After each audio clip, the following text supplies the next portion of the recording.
Eddie Wexler stood at the front of the conference hall, gripping the podium like it was a lifebuoy.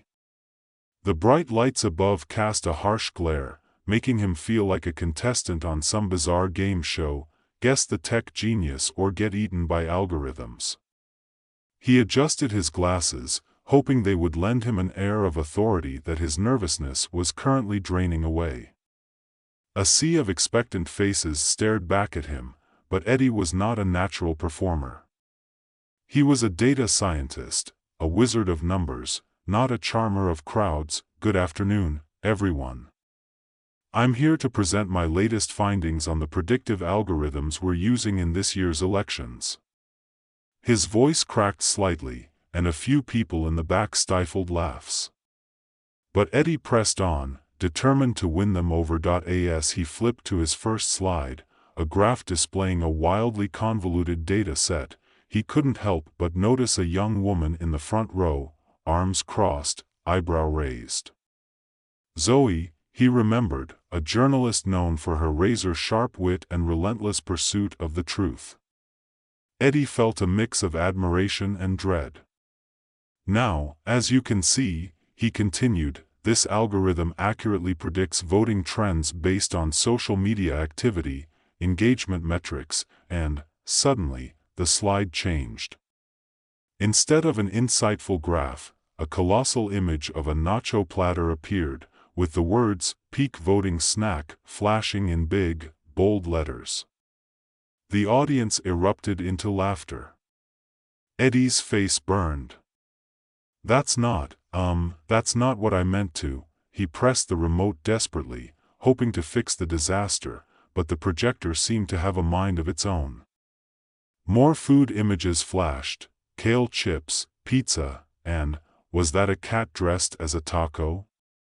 The audience was howling now, and Eddie felt like a clown at a funeral. Ladies and gentlemen, he shouted over the cacophony, the important takeaway here is, people will always prefer nachos. And just like that, Eddie became an unwitting meme. His presentation was saved, at least for the moment, by the absurdity of it all.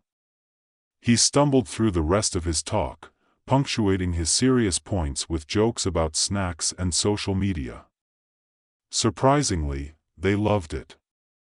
Just when he thought he'd salvaged his dignity, Eddie's algorithm predicted the election results live, displaying the most unpopular candidate as the winner.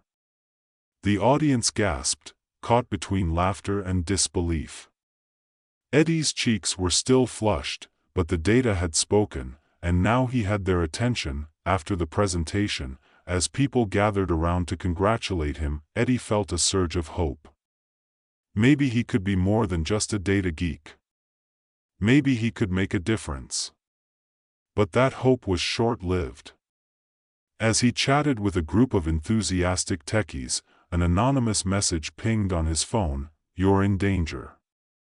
Investigate Electrocorp." Intrigued and slightly unsettled, Eddie pocketed his phone, suddenly aware that his normal life had taken a sharp turn into a thriller. Weeks passed, and the buzz around the upcoming election intensified. Eddie became obsessed with the algorithms powering the election process, his nights spent poring over data and analysis while avoiding social situations like the plague. The more he dug, the more he discovered that the system was a house of cards. One evening, while nursing a cup of stale coffee, Eddie found himself in the depths of Electrocorp's online presence. They were a behemoth, advertising their groundbreaking algorithm as the future of democracy. But he began to notice discrepancies, data sets that didn't add up, results that seemed manipulated. He could practically hear the ominous music in the background as he pieced together the puzzle. Determined to uncover the truth, Eddie reached out to Zoe. They met at a quirky cafe with a neon sign that buzzed erratically. Zoe was lively, her eyes bright with curiosity. "So, you think they're rigging the election?" she asked, sipping her matcha latte with a raised eyebrow. "I don't just think it, I have evidence." Eddie leaned in, his excitement palpable. He laid out his findings, and as he spoke, he could see the gears turning in Zoe's head. "This is huge, Eddie," she said, setting her cup down with a thud. "But we need to be careful. Electrocorp won't take kindly to being exposed." Their plan took shape, fueled by late-night brainstorming sessions filled with caffeine and passionate debates about the ethics of data manipulation. They decided to reveal the corruption during a live televised debate between the top candidates. As the debate approached, Eddie felt a mix of anxiety and exhilaration. They needed hard evidence, and time was running out. One night, as he rummaged through the files on his computer, he stumbled upon a hidden folder labeled "Internal Use Only." With a pounding heart, he opened it and found documentation detailing how the algorithms were designed to omit specific voter data that reflected poorly on certain candidates. "This is it," he whispered to himself, barely containing his glee. But just as he copied the files onto a flash drive, a shadow crossed his doorway. "Nice work, nerd," a voice sneered. Eddie turned, heart racing. Two goons from Electrocorp stood in his living room, arms crossed and grinning like wolves. "We're here to collect what's ours." Eddie dropped the drive and bolted for the window, narrowly escaping as the goons lunged for him. He didn't stop running until he was a block away, gasping for breath. "Damn it, Eddie, you can't just run," Zoe scolded when he finally reached her. "We need a plan." "Right. A plan," he gasped, trying to catch his breath. "How about we, get a cat?" "Not the time," she shouted, frustration etched on her face. Okay.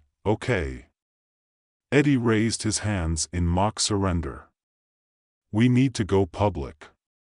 But we need to look like credible journalists, not the weirdos we are." With their backs against the wall, Eddie and Zoe plotted their next move.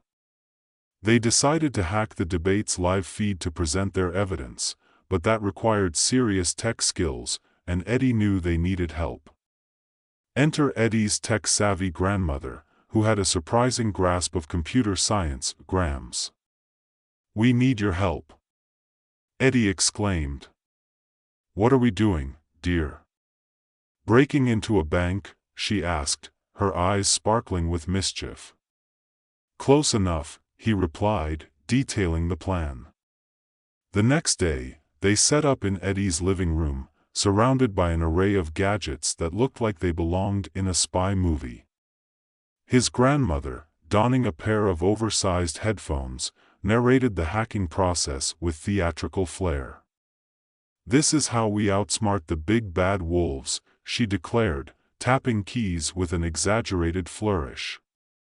Just as they were about to connect to the live feed, the doorbell rang. Eddie's heart sank. The goons had found them. "Hide," Zoe whispered, shoving Eddie behind the couch. Grams, unfazed, opened the door with a smile. "Can I help you, gentlemen?" The goons, visibly confused, exchanged glances. "We're looking for Eddie Wexler." "Oh, he's just playing hide and seek," Grams chirped. "Would you like to come in for cookies?" "What?" "No," one of the goons blurted, stepping back, clearly flustered by the elderly woman's charm. "Excellent. I just made a fresh batch," she insisted, ushering them in with a wave. Eddie and Zoe watched in disbelief as Grams turned the situation into a tea party. "Let's just say Eddie is out of town for the weekend," she said, batting her eyelashes innocently. "Yeah, that's right. Weekend trip," Eddie whispered from behind the couch, stifling laughter.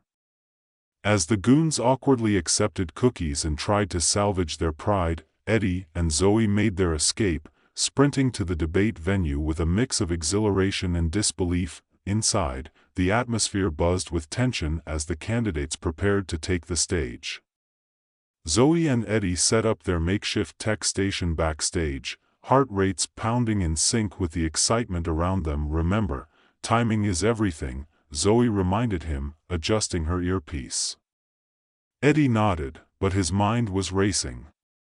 Would they really be able to pull this off? Just as they were about to connect to the feed, the debate moderator walked in, a charismatic figure known for his quick wit and charm, ready to watch democracy at work, he quipped, and Eddie's stomach twisted. "Let's do this," Zoe whispered, and they pressed the button to connect. As the debate kicked off, the candidates were charming, arguing passionately about their visions for the future. But Eddie's mind was elsewhere, the weight of his discovery pressing down on him. Finally, the moment arrived. Eddie activated the live feed, and their carefully curated evidence flashed across the screen. Gasps filled the room as the candidates halted mid-sentence, confusion spreading across their faces. "What is this?" one candidate shouted, eyes wide.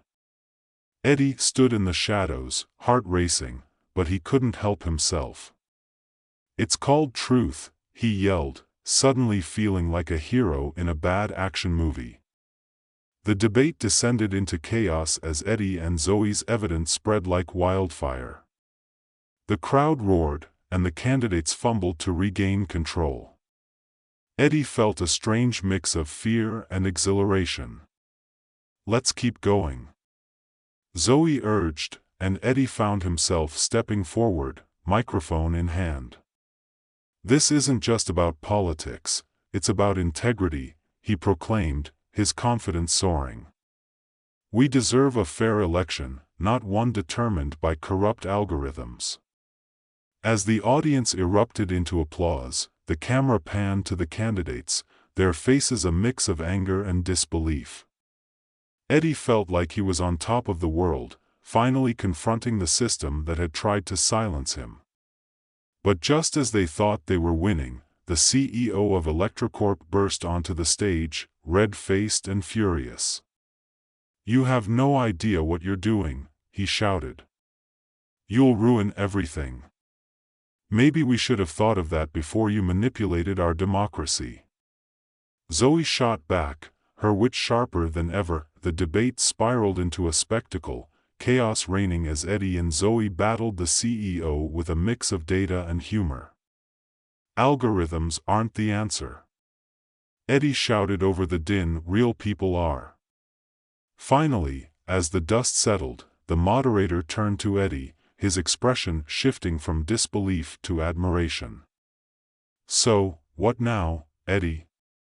"We need transparency," Eddie replied, still buzzing from the adrenaline. "And a big ol' slice of nachos for everyone." The audience erupted in laughter and applause, and for the first time, Eddie felt like he belonged. The aftermath was swift. News outlets exploded with the story, and Eddie became an unexpected hero. He faced interviews, public speaking events, and even a viral meme about the nacho data scientist. It was surreal, but amid the chaos, Eddie remained grounded, realizing the importance of staying true to himself. The corruption had been exposed, and people were finally questioning the algorithms that dictated their lives. As he walked through the city, feeling lighter than air, he spotted Zoe across the street. Their eyes met, and he felt a flutter in his chest. "Hey, superstar," she called out, her smile bright. "Just a data nerd with nachos on the brain," he joked, and they both laughed, the tension of the past few weeks melting away. "Think we can keep this up?" Zoe asked, playful yet serious. Eddie shrugged, grinning. "As long as we can keep the nachos coming." And just like that, they walked off into the future, ready to face whatever challenges came their way. Together. As Eddie and Zoe strolled through the bustling streets, the reality of their recent escapades began to settle in. The city felt different now, charged with energy, as if the citizens were awakening to the power of their voices. Election posters lined the sidewalks, their slogans now scrutinized under a new light. "Vote for change," one proclaimed, and Eddie couldn't help but chuckle at the irony. "Is it weird that I'm already missing the adrenaline?" Zoe said, a mischievous glint in her eye. "Definitely not weird. It's like a roller coaster without the safety bar," Eddie replied, glancing at her with newfound admiration. "But we need a breather. Maybe a nacho bar? Why stop there? Let's hit the taco truck," she exclaimed, pointing to a brightly colored food truck that had just pulled up. They approached the truck, its menu a vibrant tapestry of options, and Eddie's mouth watered at the thought of spicy salsa and crispy tortilla chips. As they ordered, Zoe glanced around, her journalist instincts still on high alert. "Do you think they're going to retaliate?" she asked, her brow furrowed. "Electrocorp won't just let this go." Eddie shrugged, trying to play it cool. "Let them try. We've already stirred the pot, and I think people are ready to take a stand." With tacos in hand, they settled at a nearby park, the sun setting behind the skyline, casting everything in a warm glow. Eddie took a bite of his taco, savoring the flavors while watching the people around him.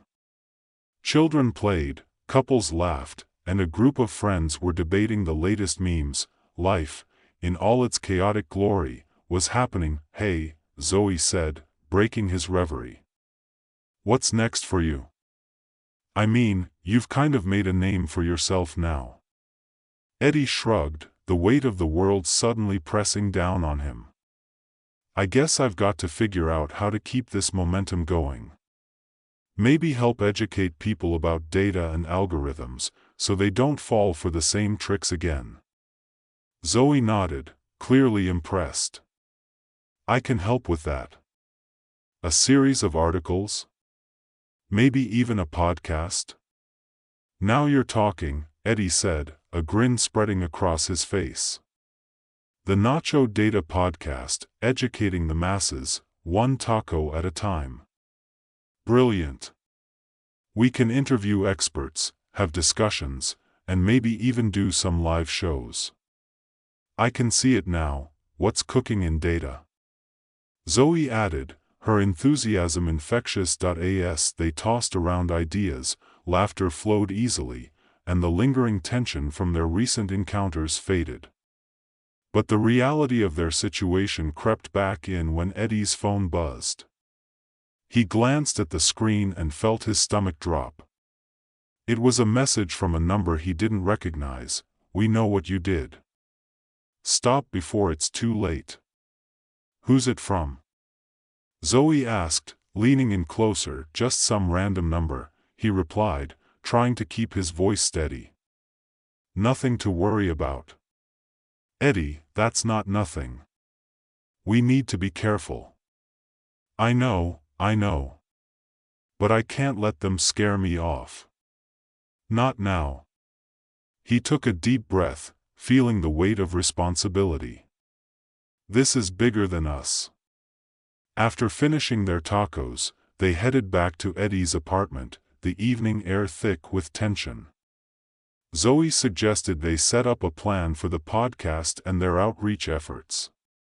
"Let's not let this momentum die," she urged, her determination palpable. "Right," Eddie agreed. "We need a strategy." They spent hours brainstorming, outlining potential topics, guests, and strategies to spread awareness. Eddie felt alive as they crafted their vision. But that nagging feeling of being watched loomed over him. The next day, they met at a co-working space to set up their first podcast episode. The vibe was electric, with other creatives buzzing around them, but Eddie couldn't shake the feeling that they were being followed. He kept glancing over his shoulder, his paranoia spiking. "Are you sure you're okay?" Zoe asked, noticing his distracted demeanor. "Yeah, just a little, on edge," he admitted. As they prepared to record, a familiar face appeared in the doorway, Zoe's editor from the newspaper. "Hey, I just wanted to check in on you guys. I heard about the debate stunt, it's generating some serious buzz." "Thanks.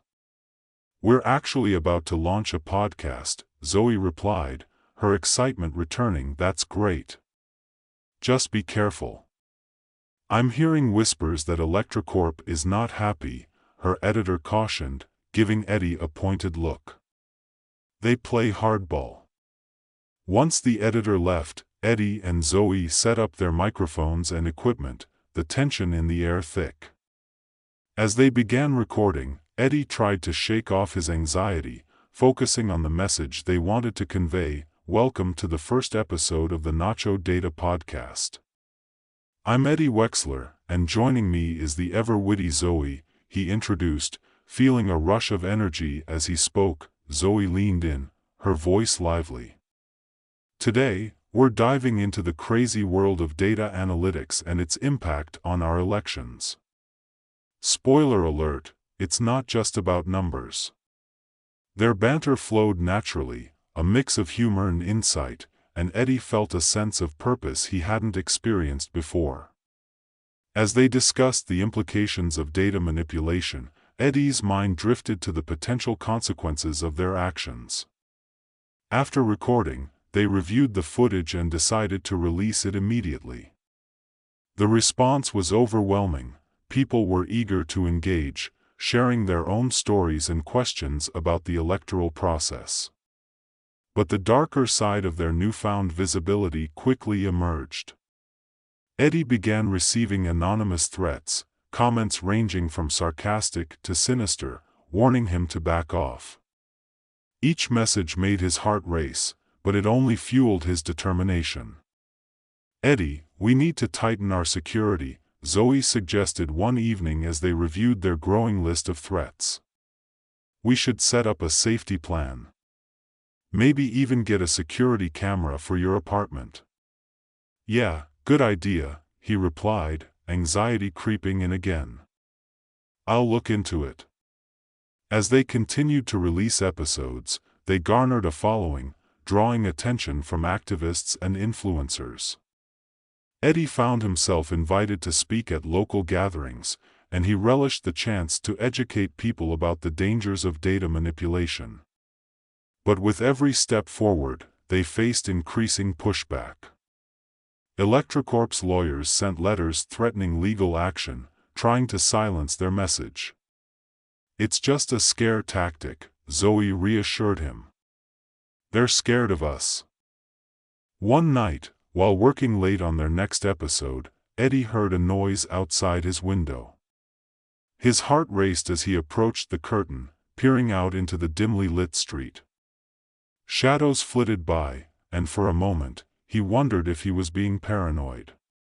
But then he spotted a figure lingering beneath a street lamp, watching his building. Panic surged through him.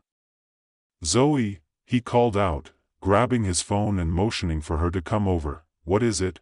she asked, concern etched on her face. "Someone's out there. I think they're watching us." Zoe hurried to the window, squinting into the darkness. "Do you want me to call the cops?" "No, let's not escalate things just yet. Let's just keep an eye on them." They watched in tense silence, hearts pounding, until the figure finally turned and melted into the shadows. "I think we should get out of here," Zoe said, her voice shaky. "Let's go to my place for the night." Eddie nodded, knowing they needed to act quickly. They grabbed their things and headed out, adrenaline coursing through their veins. Zoe's apartment was cozy, a stark contrast to the tension they had just left behind. Once inside, they made a plan to regroup in the morning. "We need to figure out how to turn this fear into fuel," Zoe said, pacing her living room. "Agreed. We can't let them intimidate us," Eddie replied, feeling a sense of camaraderie. As the night wore on, they talked about their goals, their dreams, and how to keep pushing forward. By the time they settled in for the night, a sense of resolve hung in the air. The next morning, they decided to launch an even bolder initiative. What if we hold a live Q&A session? Zoe suggested, excitement bubbling over. Engage directly with our audience and rally support. Eddie's eyes lit up. That could be huge. We can create a movement. They spent the day preparing, promoting the event on social media, and inviting local activists to join. The response was overwhelming. People were eager to engage, share their stories, and discuss the issues they faced. When the day arrived, the venue was packed with supporters, activists, and curious citizens. Eddie stood backstage, heart racing, as Zoe prepped the crowd. Welcome, everyone. We're here to talk about the future of our elections and how we can reclaim our voices, she announced, her energy infectious. As Eddie stepped onto the stage, he felt the weight of responsibility but also the thrill of possibility. Thank you all for being here. Today, we're going to discuss not just what's wrong, but how we can work together to create change, he said, his voice steady. The audience erupted in applause, and Eddie felt a surge of confidence. They shared their findings, answered questions, and encouraged the crowd to speak out against corruption. But as the event progressed, Eddie noticed a group of suited individuals lingering at the back, their expressions inscrutable. They exchanged whispers, clearly not there for support. Who are they? Eddie murmured to Zoe, concern creeping in. I don't know, but they don't look friendly, she replied, her brow furrowing. Just as the event hit its stride, one of the suited men stepped forward, cutting through the atmosphere. We need to talk, he said, his voice cold. Eddie's heart raced. What do you want? You know what you're doing is illegal. You're inciting unrest, the man warned, his eyes narrowed. You do well to stop before this escalates. Eddie squared his shoulders, adrenaline coursing through him. We're not doing anything illegal. We're educating people. The man smirked, a chilling expression. Consider this your final warning. Before Eddie could respond, the suited group turned and exited, leaving a tense silence in their wake. Do you think they'll actually follow through? Zoe asked, worry etched on her face. I don't know, but we can't back down now, Eddie said, determination rising within him. We've come too far. After the event, the buzz of excitement mingled with anxiety. Their message was resonating, but the threats felt more real than ever. In the days that followed, they ramped up their efforts. They collaborated with local organizations, attended rallies, and kept the conversation going on social media. Each day felt like a battle, but the support from the community invigorated them. Then, one afternoon, as Eddie was preparing a new episode, he received a call from Zoe. Eddie, you won't believe this. What happened? He asked, heart racing. I just got off the phone with a major news outlet. They want to feature us in a segment about data manipulation in elections. Eddie felt a rush of excitement. This is it. This could really amplify our message. As they prepared for the interview, their camaraderie deepened. They spent hours rehearsing their talking points, balancing humor and seriousness, and crafting a narrative that would resonate with viewers. The day of the interview arrived, and they were both nervous but energized. The studio buzzed with activity, cameras rolling and producers bustling around.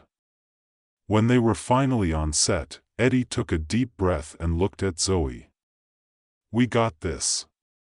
They dove into the discussion, articulating their concerns about data manipulation and the implications for democracy.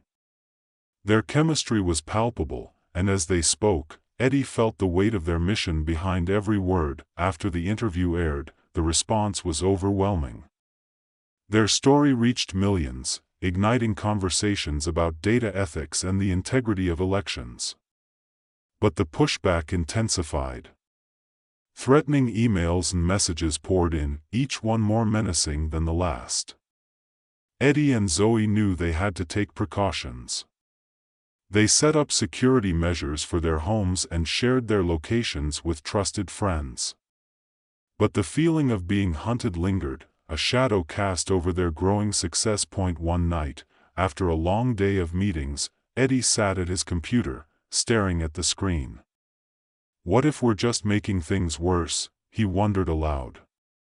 Zoe, sitting across from him, paused. You can't think like that. We're shining a light on something that needs to be exposed. People deserve to know. You're right, Eddie said, though doubt lingered in his mind. As the weeks passed, they continued to amplify their message, collaborating with activists and spreading awareness. Their podcast gained traction, and they became figures of hope for many disillusioned by the political system. But their newfound visibility came with a price. One evening, as they were wrapping up a recording session, Eddie received a frantic call from Zoe. Eddie, we need to meet. I think they've found out where I live. Panic surged through him. What do you mean? I saw someone lurking outside my apartment. I don't know if it's just paranoia, but I can't shake the feeling. I'll be right there, Eddie said, heart racing as he grabbed his jacket. When he arrived at Zoe's apartment, she was visibly shaken. I feel like I'm being watched. What if they come after us? Eddie took a deep breath, trying to project calmness. We'll figure this out. We can stay at my place until we're sure it's safe. They packed her essentials and headed to Eddie's apartment, the tension palpable. As they settled in for the night, Eddie could sense Zoe's anxiety. You know, we're in this together, he said softly. We've faced so much, and we won't back down now. Zoe nodded, though her eyes betrayed her fear. I just don't want to lose everything we've built. You won't, Eddie reassured her, determination rising within him. We're going to keep pushing forward. Days turned into weeks, and their efforts began to bear fruit. Activist groups emerged, fueled by the information Eddie and Zoe had shared. They organized town halls, workshops, and discussions about data ethics, the grassroots movement gaining momentum, but the threats continued. One evening, as they prepared for a major rally, Eddie received another chilling message: You've crossed the line. This is your last warning. Eddie's heart raced as he showed the message to Zoe. We need to go public with this. We can't let fear control us. Agreed, she replied, a spark igniting in her eyes. Let's tell our story. People need to know what's at stake. They organized a press conference, determined to share their experiences and the threats they faced. The day of the conference, as they stood before a crowd of reporters and supporters, Eddie felt the weight of their mission pressing down on him. Thank you all for coming, he began, his voice steady. Today, we're here to shed light on the dangers of data manipulation in our electoral process, but we're also here to share our story, what it means to stand up against threats and intimidation. As he spoke, he felt a sense of purpose fill him. They discussed the importance of transparency, the need for integrity, and the rising tide of grassroots activism. When it was Zoe's turn, she passionately addressed the crowd, her words ringing with conviction. We cannot let fear silence us. This is our democracy, and we must fight to protect it. The audience erupted in applause, and Eddie could see the impact they were having. People were inspired, and the movement grew. In the weeks that followed, they received support from unexpected places, politicians, local businesses, even celebrities began to champion their cause. The tide was shifting, and they felt the weight of hope coursing through the community, but with that hope came new threats. One night, as Eddie was preparing for another podcast episode, he heard a loud bang outside. He rushed to the window, heart pounding, and saw a flash of movement. "Zoe," he shouted, grabbing his phone. "Get down." As he dialed for help, he could hear the sounds of chaos outside, shouting, running. The world felt like it was spiraling out of control. "Stay safe," he yelled to Zoe, who had already crouched down, trying to peer out the window. They waited in tense silence, heartbeats echoing in their ears. After what felt like an eternity, the noise subsided, and Eddie cautiously stepped outside. The street was empty, the aftermath of panic lingering in the air. "We need to report this," Eddie said, feeling the gravity of their situation. "We can't let this continue." As they filed a police report, they realized the importance of documenting everything, each threat, each incident. They decided to involve local organizations, creating a network of support. Their movement evolved, transforming into something larger than either of them could have imagined. It became a platform for those who felt unheard, a safe space to discuss the implications of data manipulation. As the election approached, Eddie and Zoe became figures of resistance, symbolizing the fight for integrity in the democratic process. But their visibility also drew increased scrutiny from powerful entities, and the pressure mounted. One night, as they prepared for a major event, they received an anonymous tip: "They're planning to take you down." Eddie's heart sank. "We need to go on the offensive," he said, determination hardening his resolve. "We can't let them intimidate us." Zoe nodded, her eyes fierce. "Let's expose them." They worked tirelessly, gathering evidence, rallying supporters, and planning their next moves. The night before the event, Eddie felt a mix of excitement and fear. "Are you ready for this?" Zoe asked, her voice steady but tinged with worry. "As ready as I'll ever be," Eddie replied, squeezing her hand. "We're in this together." The day of the event dawned bright and hopeful. As they took the stage before a crowd of supporters, Eddie felt a surge of energy. "Today, we're not just standing up for ourselves. We're standing up for every voice that's been silenced," he proclaimed, feeling the power of the moment. Zoe stood beside him, unwavering. "We're here to reclaim our democracy, to demand transparency and integrity. Together, we can make a difference." The crowd erupted in cheers, and Eddie could see the impact they were having. But as the speeches continued, a familiar figure emerged from the crowd, the CEO of Electrocorp, flanked by security. "Enough of this nonsense," he shouted, his voice cutting through the cheers. "You're spreading lies and misinformation." Eddie's heart raced, but he stood his ground. "We're not lying. We're exposing the truth." The crowd reacted, a mixture of shock and anger at the audacity of the CEO. "This is our fight," Zoe added, her voice ringing clear. "We will not be silenced." The tension in the air was palpable as the CEO advanced. "You think you can take us down? You have no idea what you're up against." With that, the atmosphere shifted, and a group of protesters surged forward, chanting and rallying behind Eddie and Zoe. As chaos erupted, Eddie felt a surge of adrenaline. They were no longer just voices in the dark, they were at the forefront of a movement. In the days that followed, the story exploded across news outlets. Eddie and Zoe became symbols of resistance against corporate manipulation, their efforts sparking discussions about the integrity of elections nationwide. But the threats didn't stop.